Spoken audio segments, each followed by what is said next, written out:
السلام عليكم ورحمة الله تعالى وبركاته.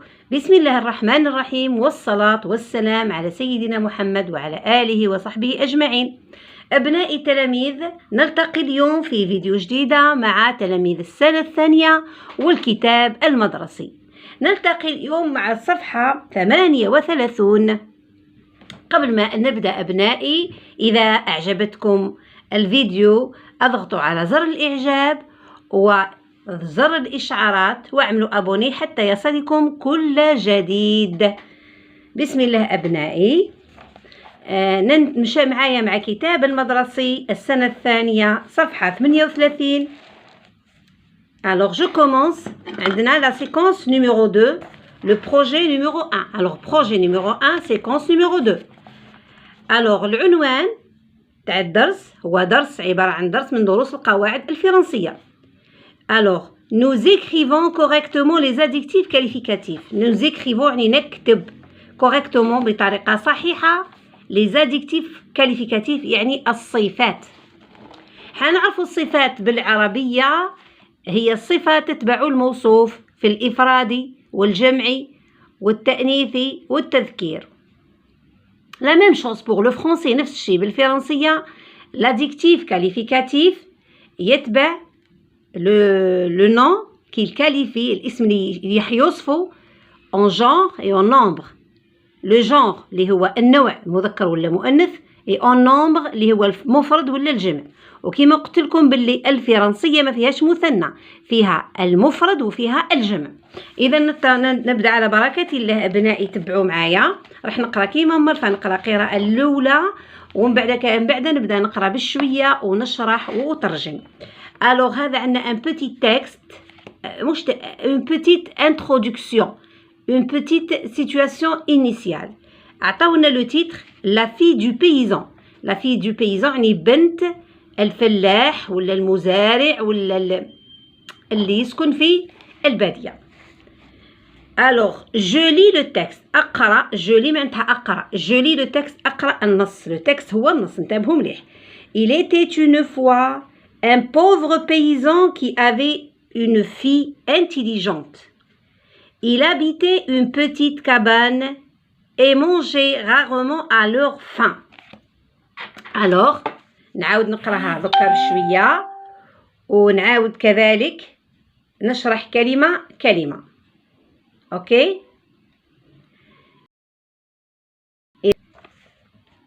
il était une fois، كما قلنا هذه كان يا ما كان، نقدروا نبدلوها ب il y a bien longtemps، jadis، autrefois، اوكي، وغيرها من les formules d'ouverture. un pauvre bûcheron، قلت لكم هذاك النهار pauvre معناتها فقير، العكس تاعو غني. ها pauvre فقير، العكس تاعها لو كونترير، نقولوا العكس نقولوا له بالفرنسية لو كونترير. لو كونترير ولا لو بوزي. riche riche. qui avait une fille intelligente، كان عنده بنت intelligente معناها ذكية. intelligente معناها ذكية. ها ذكية. il habitait معناها يسكنوا une petite cabane. petite يعني صغيرة، cabine يعني كوخ صغير. et manger يأكل، فعل أكل، يأكلوا rarement à leur faim، يعني يأكلوا غير قليل برك وين يشبعوا. يأكلوا لا faim هو الجوع، يعني قليل وين يأكلوا يعني الشبعة كاملة نتاعهم، يعني كانوا يأكلوا غير شوية برك. اوكي. alors عندنا la source هي conte populaire algérien، يعني قصة شعبية جزائرية. يعني استخلصنا هذا المقطع هذا من un conte populaire algérien. alors نبدأ بالأسئلة les questions. شوفوا مليح. comment était le paysan. comment هو سؤال يعني معناتها كيف، كي نحب نجاوب بيان سور نحي كيف. alors واش قلنا هنا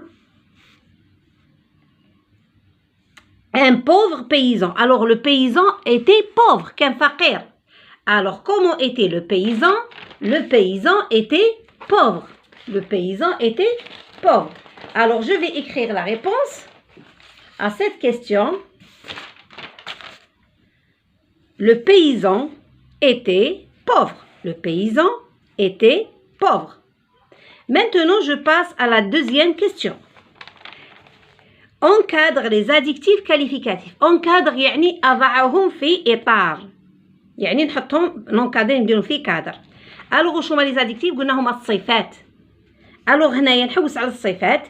اون في انتيليجونت مكتوبين بالأسود هنا. كيفاش هاد لا في؟ كومون اي لا في الي انتيليجونت؟ نحط سؤال كومون اي لا في الي انتيليجونت؟ كومون اي لا كابان؟ elle est petite. Comment est le paysan? Il est pauvre. D'accord?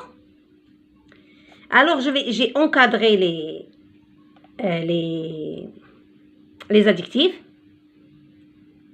Intelligente, petite, pauvre.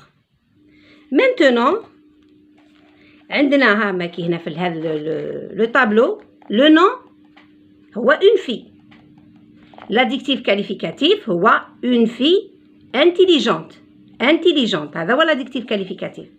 والadjectif qualificatif كي يكون لو نون مؤنث يجي هو مؤنث. انتبهوا مليح، شوفوا كيف درنا هنا الاو باسكو لا في سي ان نون فيمينا، الموصوف فيمينا. ومن بعد هنا روغاردي ايسي l'adjectif qualificatif عندنا ماسكولين فيمينا. انتبهوا مليح.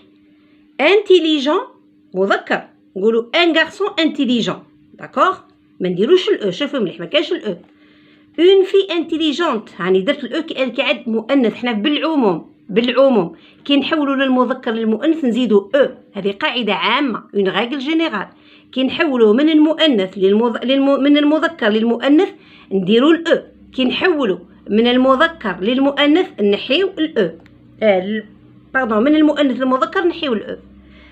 الوغ هنايا انتيليجونت هنايا اورو يعني سعيد. ان هوم اورو ولا ان غارسون اورو يعني طفل سعيد.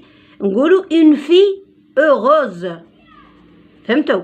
الكلمات اللي يخلصوا ب او اكس، الاسماء اللي يخلصوا ب او اكس في الفيمينا يوليو اوز، كيما اورو اوروز، بورو بوروز. اوكي. نايف يعني ساذج، انسان ساذج نية يعني. نقولوا ان غارسون نايف، اون في نايف. يعني كي نحولوا من المذكر للمؤنث انه تولي في او. يعني شوفوا مليح، الكلمات ولا الاسماء ولا الصفات اللي تخلص بالاف في الفيمينان تولي ف. نديروا في او. تفهمنا؟ والكلمات اللي تخلص بالاو اكس في الفيمينان تولي اوز. اوكي. والكلمات اللي تخلص ولا الصفات ولا الاسماء تخلص بالتي ولا الدي، الوغ بالعموم واش نديروا لها في الفيمينا؟ نديروا لها الاو. اوكي. شوفوا مليح. جولي اقرا. انتبهوا مليح، نعاود في الاسئله باسكو اللي يفهم الاسئله ويقدر يقرا. جولي معناتها اقرا. لا لو جون برانس ايتي تورو، كيما قلت لكم الامير الصغير كان سعيد. ها اورو. ها شوفوا مليح، هاي لا الاخر اورو او اكس. كي حولناه للمؤنث قلنا لا جون برانسيس. كيما قلت لكم درت لكم المره اللي فاتت قلت لكم الفيمينا المذكر برانس، المؤنث برانسيس. ايتي اوروز وزدنا اوز. يعني في بلاصه الاكس درنا اس او ولات اوز. maintenant je complète les phrases يعني اكمل الجمل. alors عندنا un petit prince نكملوا بيان سور في الفيمينا. une princesse. un roi actif يعني نشيط. une reine هي الاميره، هي الملكه. قلت لكم هذاك النهار المذكر un roi une مؤنث une reine. un sorcier jaloux الساحر غيار هو جالو. une sorcière راح نحولوها للمؤنث. راح تسمع هذو كامله من صفات، هذو كلهم صفات. actif صفه، petit صفه، جالو صفه، long صفه. داكوغ، هذو هما اللي راح نحولهم. un long chemin une route طريق. chemin هو الدرب، route هي طريق. الوغ راح نحول من المذكر الى المؤنث. انتبهوا لي زونفون مليح. ريغاردي واش ندير. Alors قالك un petit prince نقول une petite princesse. Une petite princesse. Alors قالك un roi actif نقول une reine active. خاطرش قلت لكم الكلمات اللي فيها الاسماء والصفات يتخلص بالاف تاع المذكر في المؤنث نديرها في او. سبورتيف سبورتيف. اوكي. Alors un sorcier jaloux ساحر غيار. une sorcière jalouse غيارة. درب طويل long يعني طويل. طريق كيفاش نقولها une longue شوفوا زدت UE une longue route داكوغ. انتبهوا مليح ولازم تحفظوا. اوكي. هنا دركا واش عندنا عطاونا غومارك. شوفوا مليح نقولوا بلون. هاد لا فوي واش لا كولور تاعها نقولوا بلونش. اوكي. هاد لو ليفر واش لا كولور تاعو شوفوا طراش واش لا كولور تاعو هنا انتبهوا نقولوا ان ليفر بلون ما نقولوش ان ليفر بلونش نقولوا ان ليفر بلون. شوفوا كاش نكتبوها افيك ان سي برك. اوكي. بصح لا فوي نقولوا اون فوي بلونش زدنا لها اش او. اوكي. كي نشوفوا طفل جميل واش نقولوا ان بو غارسون طفل جميل. وكي نشوفوا طفله جميله بنت جميله نقولوا اون بال نقولوا اون بال في. اوكي. لون قلنا طويل نقولوا باغ اكزومبل ان لون ستيلو طويل. ستيلو طويل مثلا ان لون ستيلو. الوغ لونغ مثلا وحده بنت لابسه جوب طويله نقولوا اون لونغ جوب داكوغ. اون لونغ جوب لونغ نديروا او. غرو مثلا طفل سمين واش نقولوا ان غرو غارسون هاي بالاو بنزيدو غير نديروا الاس غرو. كي نشوفوا طفله سمينه واش نقولوا عليها نقولوا اون غروس في. شوفوا كيفاه نزيدو اس واحد اخر والاو يعني اون دوبل لا كونسون اس اي اون اجوت لو او. اوكي. غروس. ليجي خفيف نقولوا باغ اكزومبل ان كوفان ليجي ولا ان ليجي كوفان يعني قفه خفيفه. الفرنسيه قفه مذكره ان ليجي كوفان. الوغ نحولوا باش نقولوا اون فاليز مؤنث نقولوا اون فاليز ليجير خفيفه. اون فاليز ليجير. شوفوا واش درنا اكسون على الاو اللي كان هنا ما كانش وزدنا على الاخر او ليجير. اون فاليز ليجير. اوكي. الان لي زونفون ننتقلوا لهذا لو طابلو هذا راح نقراه ونشرحوه. جو لي اي جو كومبرون يعني اقرا وافهم. شوفوا مليح عندنا لاديكتيف كاليفيكاتيف ماسكولا. هذا لاديكتيف كاليفيكاتيف راهو مذكر نبداو نكتبوه من المفرد الى الجمع. داكوغ. من المفرد الى الجمع. الوغ كيما قلنا غران نقولوا ان غران ليفر دي غران ليفر. واش زدنا الاس في الجمع درنا اس. بلون زدنا له الاس. بو زدنا له الاكس. علاه زدنا له الاكس خاطراش اسمعوا لي زونفون شوفوا كل الكلمات اللي تخلص بالاو ا يو في لو سينغوليي شوفوا مليح في لو بلوريال واش نديروا لها نزيدوا لها اكس او ا يو. واش نزيدوا لها في لو بلوريال on lui ajoute un x. انتبهوا مليح القاعده هذه وشفتوها في السنه الرابعه والخامسه ابتدائي والاخر ولا بروميير اني. شوفوا مليح لي نون الاسماء والصفات اللي تخلص بالاو ا يو في لو سينغوليي يعني في الجمع كيفاش تولي يعني لو بلوريال في الجمع كيفاش تولي نزيدوا لها على الاخر اكس.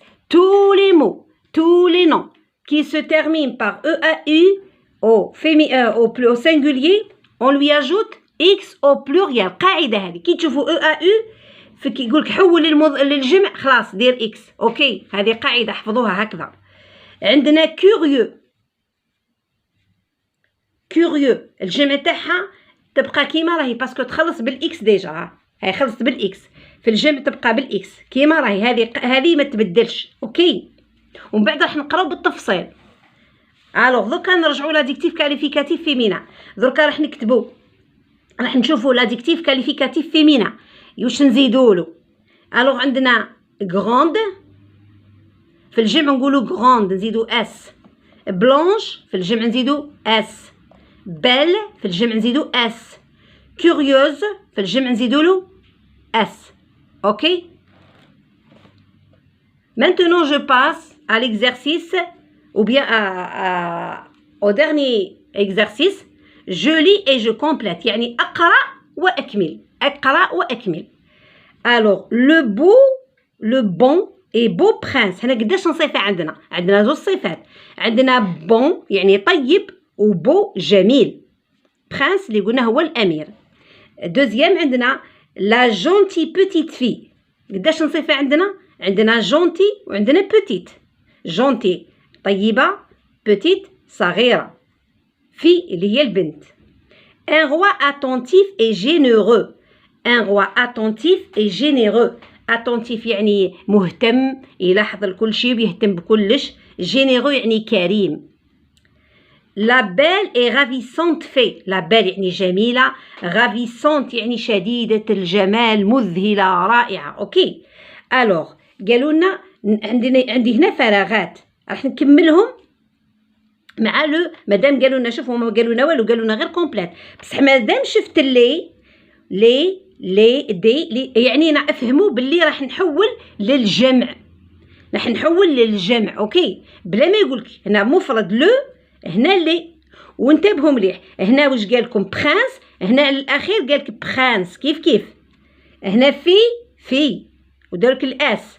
هنا جينيرو بصح عندنا دي. الوغ واش راح ندير هنا؟ دير لو بون اي بو برانس. واش نقول؟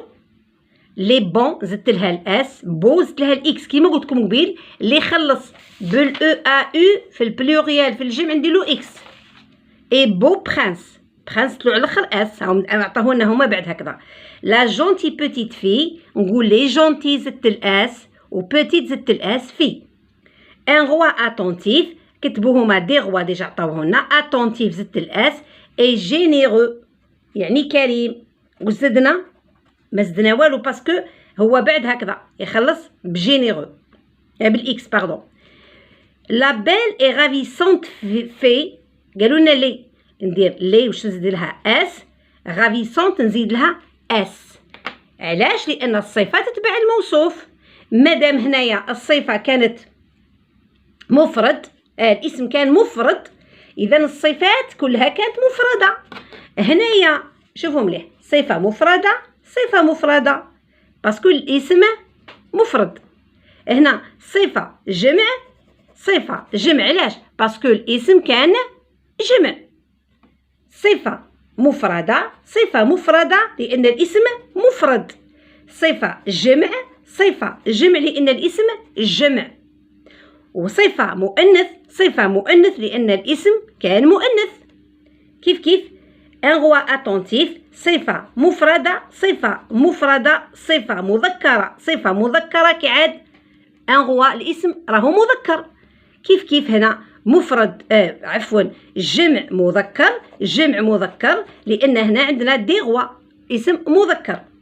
لا بيل رافيسونت في لا بيل رافيسونت في اسم، هاو الاسم اسم مؤنث مفرد. الوغ بال مفرد، رافيسونت مفرد. هنا مادام قالنا لي راح نطبقوا نتاع الجمع.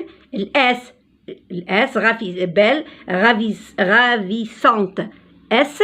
واش درنا هنايا؟ على واش؟ باسكو في هنا راهي جمع. اذا الصفه تتبع الموصوف في الافراد والتانيث والجمع. انا ما نقولش تثنيه باسكو احنا فرونسي ما عندناش تثنيه، عندنا جمع وعندنا مفرد. الوغ واش نقول؟ l'adjectif qualificatif suit le nom qui qualifie en genre et en nombre.